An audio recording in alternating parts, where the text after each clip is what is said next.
Fala galera do segundo ano, tudo bem? Sou o professor Roberto Falcione, sejam todos bem-vindos para mais uma aula de História. Nosso tema, Brasil Populista.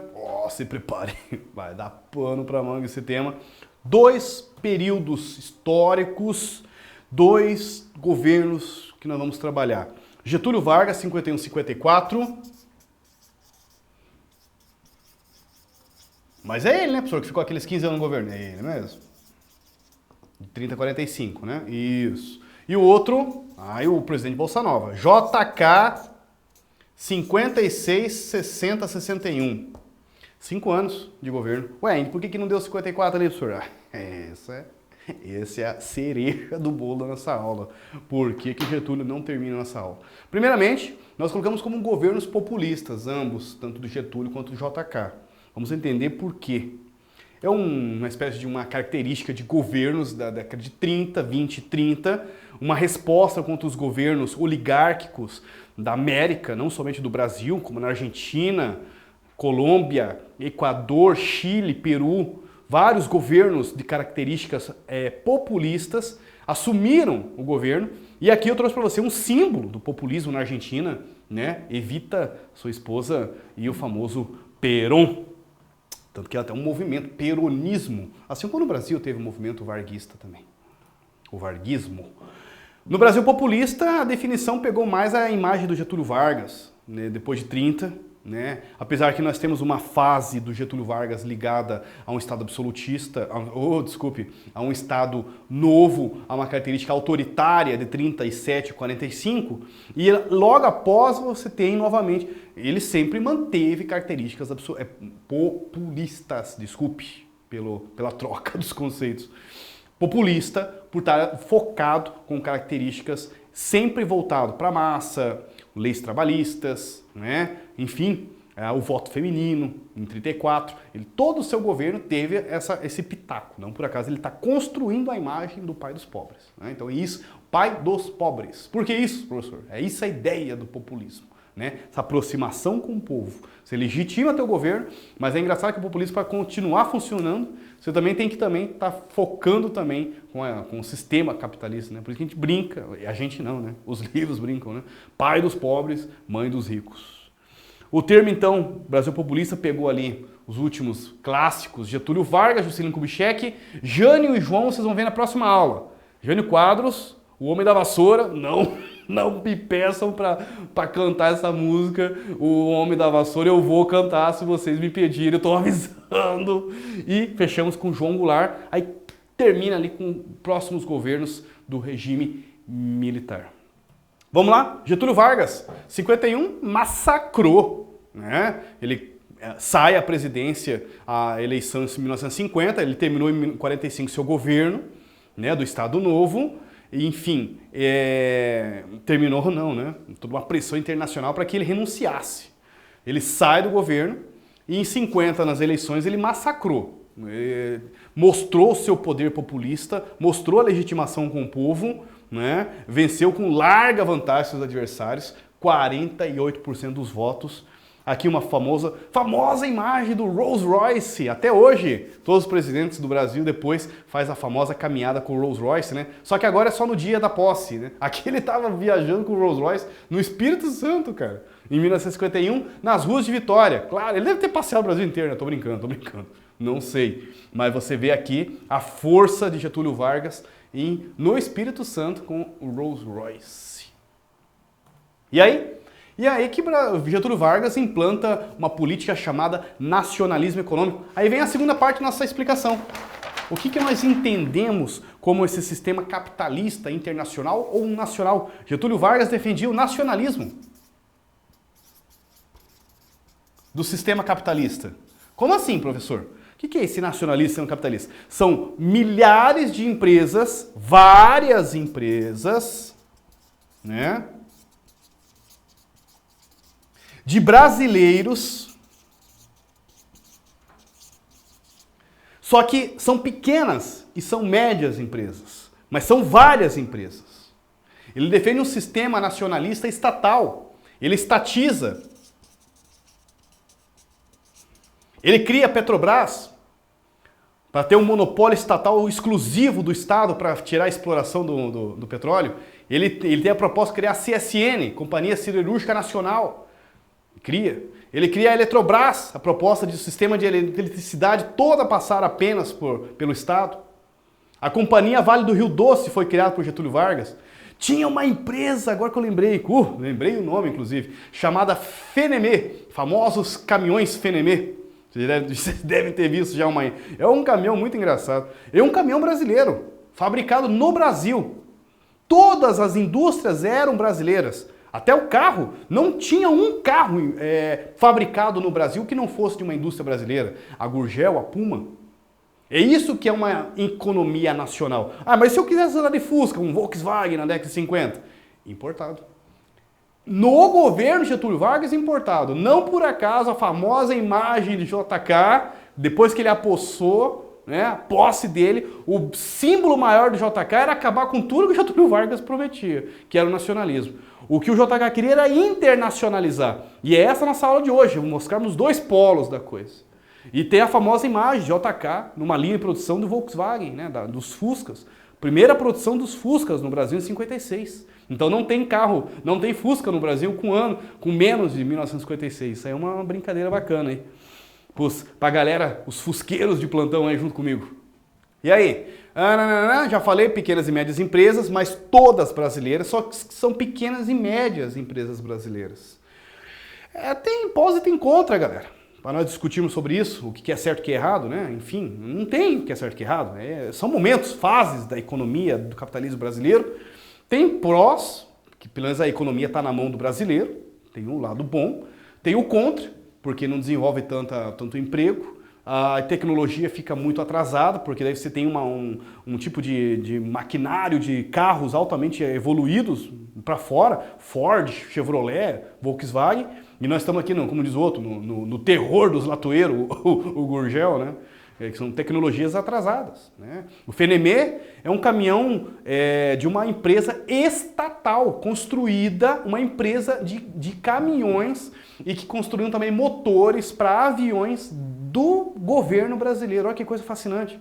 Ela só foi vendida só na época do regime militar pela Alfa Romeo. Depois, enfim, passou para a Fiat, né? Foi internacionalizada. Só um exemplo. Algumas faliram, outras foram compradas. A Puma também foi comprada, ela existe até hoje, né? A empresa Puma. Mas agora ela não tem mais a origem, né, de uma economia nacional. Eu vou dar um exemplo muito legal do JK. Na Petrobras, o professor Roberto falou também, e da Eletrobras, aqui nesse período o projeto não avançou muito não, mas depois veio. Situação 54, muito complicada, Vargas enfrenta graves problemas da economia. A situação piora quando surge o chamado Manifesto dos Coronéis. 82 coronéis assinaram para a saída de Getúlio Vargas do governo. Começou uma pressão muito difícil e tem um nome muito importante aqui, chamado Carlos Lacerda. Ele é um jornalista do Rio de Janeiro, ele tem um jornal pequeno, mas de forte circulação local e é a capital do Brasil. Getúlio Vargas está no Palácio do Catete, está no Rio de Janeiro e dá-lhe massacrar o Getúlio Vargas. Aí acontece o chamado atentado da Rua Toneleiro, né? Toneleiro. Tentaram matar o Carlos Lacerda, acabaram matando, na verdade, um major da aeronáutica, Rubens Vaz, que estava fazendo a segurança do Carlos Lacerda. Levou um tiro, tem uma foto bem famosa, né? O Carlos Lacerda engessado, como diz o outro, até aqui, até quase na cintura. Aí tem uma cena do filme Getúlio Vargas, vale a pena vocês pesquisarem esse filme aí. Que seria o mentor, ou que seria o responsável pelo crime, né? O que tentou matar o Carlos Lacerda. Mas capaz, se eu tivesse dado um tiro no pé dele, tinha arrebentado o pé dele. Que lá ele pegou a arma dele, depois deu um tiro ele mesmo lá para criar, simular. São versões da história. Mas, só para dar um exemplo, e daí o cara ainda por cima, era um tiro no pé, ele engessou a perna. Seja como for, foi um tiro no pé do Getúlio Vargas, isso é a verdade.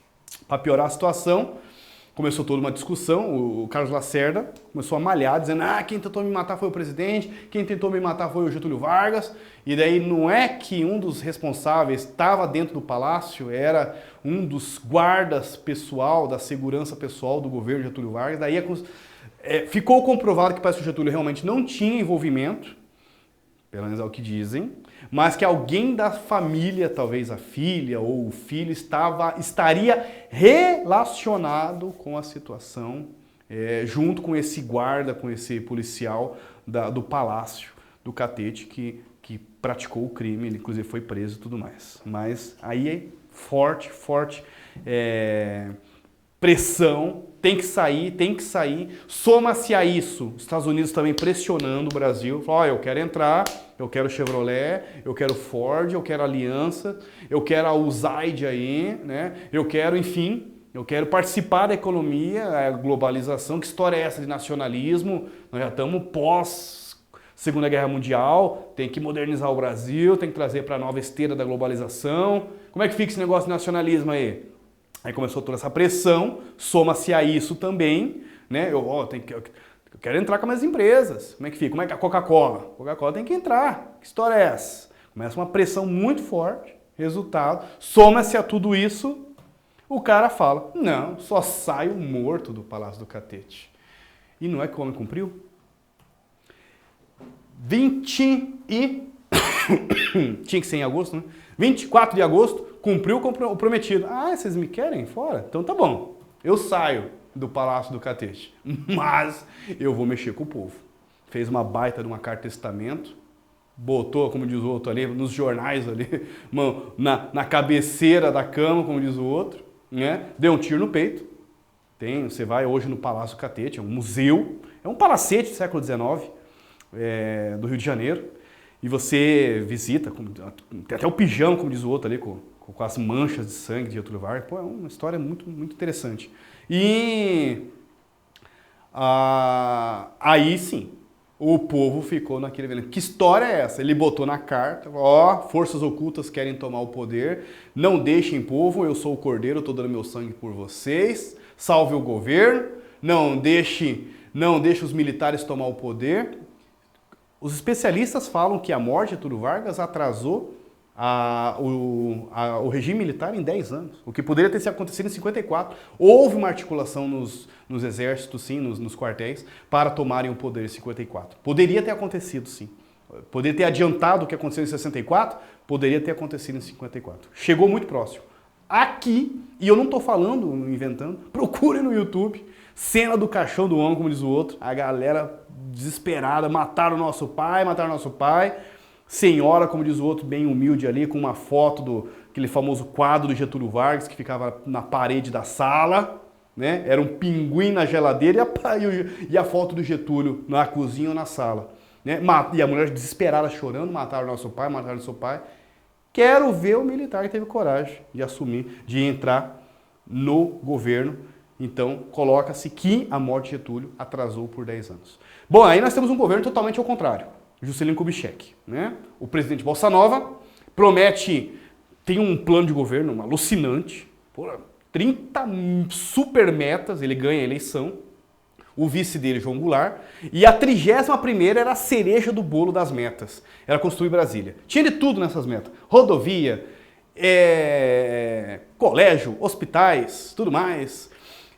Um cara muito inteligente, se coloca que ele é o presidente Bossa Nova, porque ele não tem nada a ver com a Bossa Nova, mas é que no momento era o estilo musical que você tocava na época e se relacionou o nome dele com Bossa Nova, virou o presidente Bossa Nova. 30 metas, 31ª era construir Brasília. Imagina construir uma nova capital em 5 anos, né? O slogan do governo dele é 50 anos em 5. E para fazer tudo isso, da onde que tem dinheiro? É FMI, né? Apesar que no início ele até tentou romper com o Fundo Monetário Internacional, mas depois ele já retorna com as alianças comerciais com os Estados Unidos. Uma famosa foto dele, inclusive, né? A linha de montagem da Volkswagen. E a Coca-Cola veio. A Coca-Cola chegou. Diz que chegou no Maranhão, né? Ei, Coca-Cola! Diz que chegou. Não, aqui quem manda é Jesus. Que história é essa? Ixi, aqui o melhor refrigerante que tem no Maranhão. Não, Coca-Cola é muito bom. Aqui, ó, 2 por 1, bota outdoor, traz Papai Noel. Nada. Maranhense fiel no Jesus. Resultado. Olha que história é essa? Que história? Quem que é Jesus? Ó, uma empresa, economia nacional, né? Pequena, investidores, 2 irmãos maranhenses, enfim. Como era a Gurgel, como era o Puma, como era, ou empresas estatais como a FNME. Aí diz que chegou a Coca-Cola e falou, que balançou, tô brincando, hipótese, né? Balançou 60 milhões na cara dos caras, vendemos Jesus! Resultado, Coca-Cola não ganhou de Jesus, mas comprou Jesus. Né? Hoje você vai no Maranhão, pede uma Coca-Cola, pede um Jesus, buy Coca-Cola. E assim como outras empresas seculares, empresas de famílias nacionais, né? No Paraná nós temos a erva mate, Mate Leão, também foi comprada pela Coca-Cola. Estou dando um exemplo. O que é a mudança do sistema capitalista que era nacional para o sistema internacional. Que são grandes empresas que vão ou sufocar as pequenas brasileiras ou comprá-las. Como é o exemplo de Jesus, no Maranhão, a Mate Leão, no Paraná. Estou dando um exemplo, né, da compra dessas pequenas empresas ou médias empresas de brasileiros que giravam o sistema econômico nacional do Getúlio Vargas, foi ele que criou esse modelo, para um novo sistema. Aí vem a Volkswagen, né, aí vem a Chevrolet, aí vem a Ford, tá? Aí vem a Johnson, grandes empresas internacionais que vai mudar o sistema, aí traz tecnologia, gera novos empregos. Pô, como eu falei, tem o lado bom e o lado ruim. Compra as empresas, ou vão falir, não vão conseguir competir com o produto da tecnologia internacional. Mas o Getúlio Vargas conseguiu. O Juscelino Kubitschek conseguiu. Cumpriu a meta, 31ª, construiu Brasília, os candangos, os famosos trabalhadores da cidade de Brasília, construíram famosas cartas escritas de próprio cunho, o lado romântico do Juscelino Kubitschek, diz que ele visitava toda hora a obra, que ele queria, como diz o né, cortar a fita, né, da inauguração. E ele tem 5 anos para isso só, né? Até você tem início de 61 ainda, né? Então, 21 de abril, tem a data simbólica em 60, né, para inaugurar Brasília. Dá para se ver claramente que não estava ainda preparada para ser inaugurada, mas às pressas. E ele deixava cartas. Eu tive a oportunidade de pegar uma carta dessa uma vez. Eu trabalhava no museu e, claro que eu não pude fazer muita coisa, mas pelo menos tirar fazer uma impressão na época, não existia ainda celular de foto, né, de fotografia, né, mas ou eu não tinha, não lembro, né, mas enfim, que ele escrevia ele próprio cunho, deixava em cima da máquina, deixava em cima dali do trator, deixava em cima ali da escavadeira, que era para chegar um motorista, uma pessoa simples, enfim, os trabalhadores, abrir e ler, pô, que legal, a cara do JK, para dar aquela motivada. Então tem esse lado romântico, essa história focada no JK. Mostrei os 2 lados, né? Pô, essa aula foi bacana. Nacionalismo e internacionalização da economia brasileira. Muito obrigado, fechou? Foco no estudo, galera, no 2º ano. Força, fé no coração. Até a próxima, valeu!